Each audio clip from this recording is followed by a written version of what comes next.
याहिया अफरीदी आज chief justice के ओहदे का हलफ उठाएंगे। ऐवान सदर में आसिफ जरदारी हलफ लेंगे। काजी फाइज ईसा की मुत्तदे मुलाजमत मुकम्मल होगी। 1 साल 1 माह चीफ जस्टिस के ओहदे पर फाइज रहे। सुप्रीम कोर्ट में अलविदाई फुल कोर्ट रेफरेंस दिया गया।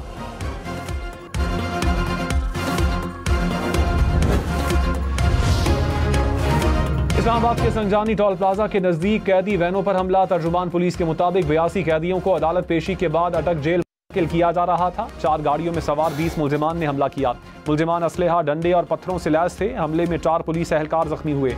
3 हमला आवर गिरफ्तार। 2 गाड़ियां और असलहा भी कब्जे में ले लिया। फरार कैदियों को दोबारा गिरफ्तार कर लिया गया।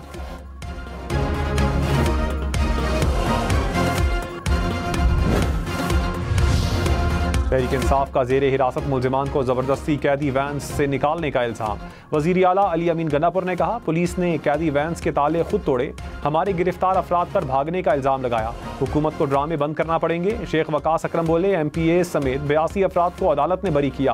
पुलिस ने कैदियों को भागने का कहा लेकिन उन्होंने इनकार कर दिया। हुकूमत का मकसद नया केस दर्ज करके गिरफ्तार करना है।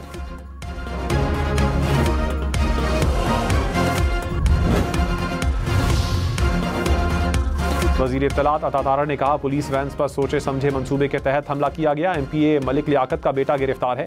2 गाड़ियां और असलहा कब्जे में ले लिया। तमाम कैदियों को दोबारा गिरफ्तार कर लिया। तहरीक इंसाफ का रद्द-ए-अमल फिल्मी कहानी लगती है। टोल प्लाजा की CCTV मौजूद है। 9 मई मुल्जिमान को सजा मिल जाती तो ऐसे वाकयात ना होते। रियासत की रेट कायम करेंगे। मनसूबा साजों के खिलाफ सख्त कार्रवाई की जाएगी।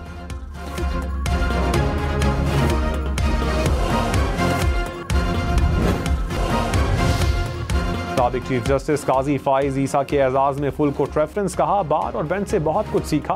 केस सुनते हुए सच और झूठ का अंदाजा लगाना होता है। एक कागज एक पार्टी के लिए फायदा, दूसरे के खिलाफ होता है। कानून और कागजों पर चलते हैं। सच क्या है ये ऊपर वाला जानता है। अलविदाई रेफरेंस से खिताब में कहा, मेरी अहलिया ने हर मुश्किल वक्त में मेरा साथ दिया। मेरी जिंदगी में वीटो पावर मेरी अहलिया को हासिल है। सुप्रीम कोर्ट में इंसानी हुकूक की यादगार के इफ्तिताह की तकरीब में भी शिरकत।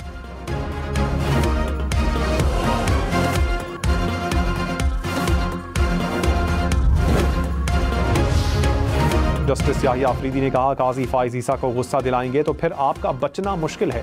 मैंने भी एक बार काजी फाइज ईसा के गुस्से का सामना किया। मेरा तजर्बा कुछ ज़्यादा अच्छा नहीं रहा। मुस्कुराकर और अच्छा मिलेंगे तो उन्हें अच्छा पाएंगे। विरासती जायदाद से मुतालिक बेहतरीन फैसले किए। रेफरेंस से खिताब में मजीद कहा, दूर दराज के अजला तवज्जो के हकदार हैं। इख्तियारात की तकसीम के उसूलों पर अमल होगा।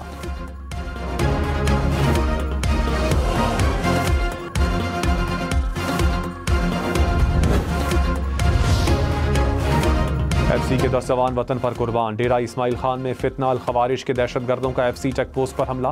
खारजियों का मुकाबला करते हुए FC के 10 जवान शहीद, 3 जख्मी हो गए। वजारत दाखिला के मुताबिक FC दहशतगर्दी की लानत को ख़त्म करने और क़याम अमन के लिए पुरज़्म है।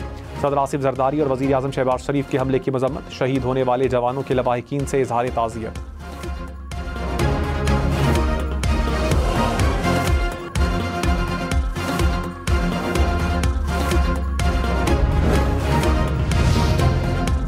लकी मरवत में खवारिज का नमाज मगरिब के दौरान मस्जिद पर हमला। 19 साला कैडेट आरिफुल्लाह बहादुरी से लड़ते हुए शहीद। ISPR के मुताबिक कैडेट आरिफुल्लाह ने नमाजियों की जानें बचाईं। नमाजियों पर हमला खवारिज के हकीकी नज़रिए का अक्कास है। कैडेट का बहादुराना अमल दहशतगर्दी की लानत को ख़त्म करने के लिए फोर्सेस के आज़म का सबूत है।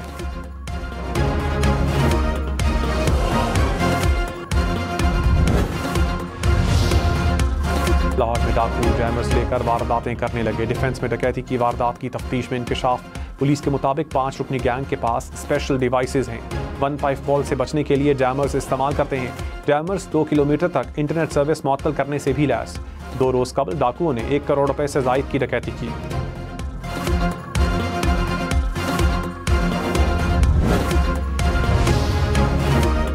इस्लामाबाद के इलाके कृपा में मुल्जिमान का फायरिंग से पुलिस एहलकार शहीद।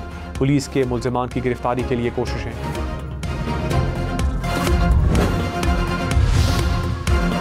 मौलाना फजलुर रहमान ने कहा, 27वीं तरमीम लाने की कोशिश की तो भरपूर मज़ाहमत करेंगे। 26वीं तरमीम से निकाली चीज़ें कोई वापस लाने का ना सोचे। लोटों से तरमीम की कोशिश की तो असम्बली चलने नहीं देंगे। नए चीफ जस्टिस से मुतालिक पार्लिमान का रोल सामने आ गया। पार्लिमान से उठने वाले सवालात का रास्ता बंद हो जाएगा। ऑपोजिशन में हूँ, हुकूमत में जाने का कोई इरादा नहीं। कौमी हुकूमत की किसी तजवीज़ का इल्म नहीं। सियासी वर्कर्स की गिरफ्तारियों का कायल नहीं।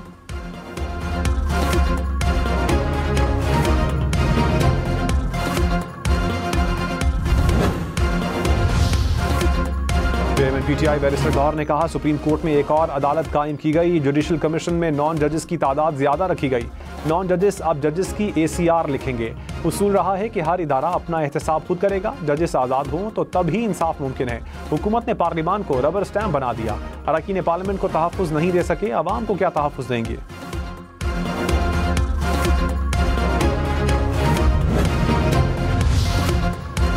सीनियर वजीर सिंध शर्जील मेमन ने कहा, 26वीं आईनी तरमीम पर PTI की गैर एलानिया रजामंदी थी। बैरिस्टर गौहर ने खुद कहा था मौलाना फजलुर रहमान का ड्राफ्ट मंजूर है। PTI ने कहा लाइफ टाइम एक्सटेंशन देंगे, इक़्तिदार से ना निकालें। पीपल्स पार्टी ने कभी किसी के खिलाफ मुहिम नहीं चलाई। सोशल मीडिया पर मनफी मुहिम चलाई जा रही है।